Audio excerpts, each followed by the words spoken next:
St. Anselm of Aosta said, "Believe that you may understand." Was he sound in saying this?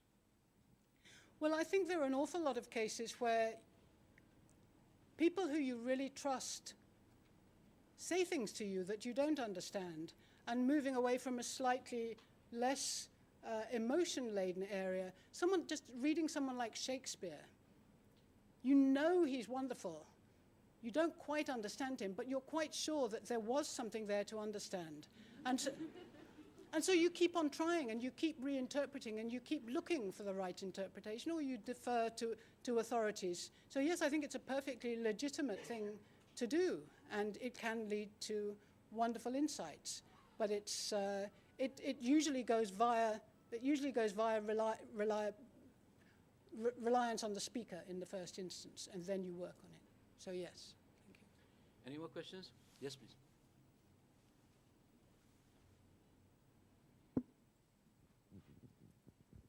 Thank you very much. I have one question based on what you offered. Can we make a distinction between, for lack of better words, epistemological epistemic vigilance and non-epistemological epistemic vigilance? For example, 2,000 years ago, a proposition like the Earth is flat was taken to be true, and it was believed to be true. But some years later, it was actually disproved, if I can use the word disproved, refuted. But now, in late 20th century, early 21st century, from a very psychological, cognitive point of view, they say it can be taken to be true, such a statement, if you take the perimeters of understanding into consideration. But if you take the science into consideration, no, it is taken to be false. So it is a kind of coexisting contradictions based on the point of view, which will be dealt with, I believe, in pragmatics. Yeah, I think that's really interesting, and I'm not quite sure how to respond to your particular version of it. In the article, we talk a little about people who would say they believe something and behave as if they believe it, but actually it's not an epistemologically justified belief. It's things like you repeat cultural knowledge. You repeat knowledge that everyone knows. You look as if you believe it. You behave as if you believe it. But you haven't got any actual evidence for it. Something like that. And so I think that's a case where there's a belief that isn't epistemological versus a belief that is. So I would try approaching it that way. Thank you. Yes, please. I'm interested in your example about a drunk in the street telling you that I never get drunk, and you say that it's something that's automatically rejected. And I'm interested what you mean by automatically rejected, because in this case I get all sorts of extra inferences that I want to keep on getting different cognitive effects about. Maybe the person saying this is the first time I've ever been drunk. I've never been drunk before. Or maybe in another case someone will say something where I see, well, that's hypocrisy, and I'll derive additional cognitive effects because of that. So absolutely right. What does that mean in your view? What when you reject something?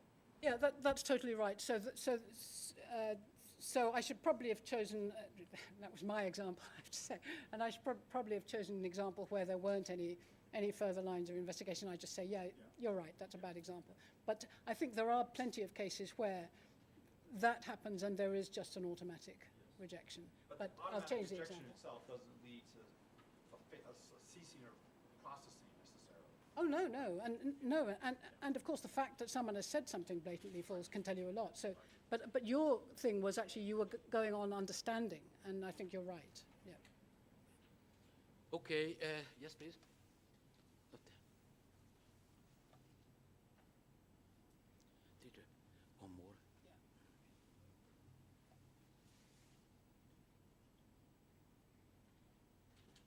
Thanks a lot for your speech. It was really interesting.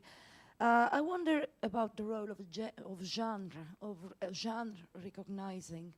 I think about genre in a very broad way. I mean, not literary genre, but like propaganda is a genre. Or if someone is giving me an information, I've got expectancies about his exactitude. But if I am reading poetry, for instance, what does it mean being true or false? Or if I hear something like Batman lives in Gotham City, Batman doesn't exist, but still I know he lives in Gotham City. Okay, that's right. And so at least the people who talk about automatic acceptance talk in very different terms, but I think their idea is when they talk about automatic acceptance of assertions, it's acceptance of something that's presented as true, and they would say that, well, poetry and fiction aren't presented as true. So that's the first sort of level of discrimination. And I think 2-year-olds can distinguish pretend assertions from real assertions. So that's something that happens very early, and I guess one would have to approach it that way. So thank you. One more question, if any. Yes, please. Professor Akanat.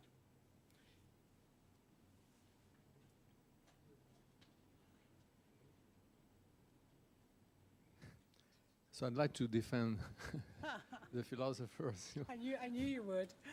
I thought I'd got away with it.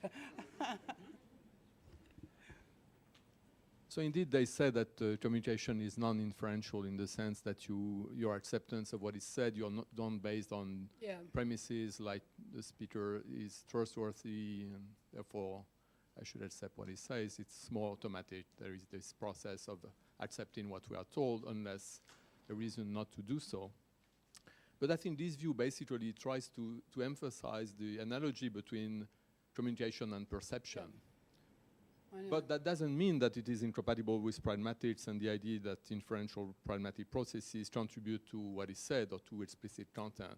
So I think that's sort of a not quite right. There are ways of making the two views consistent, and for example, Millikan accepts that, and so she doesn't. Well, anyway, so the idea is that there are two types of inference. In a sense, perception itself is inferential.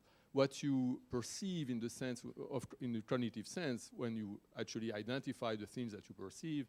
So for example, I see this lectern, I identify it as a lectern, and what you perceive depends on what you believe. If you change the background beliefs, you can change the content of what you perceive. So there is something inferential there, but it's inferential in a sort of sense that's not directly relevant. It's inferential at the subpersonal level.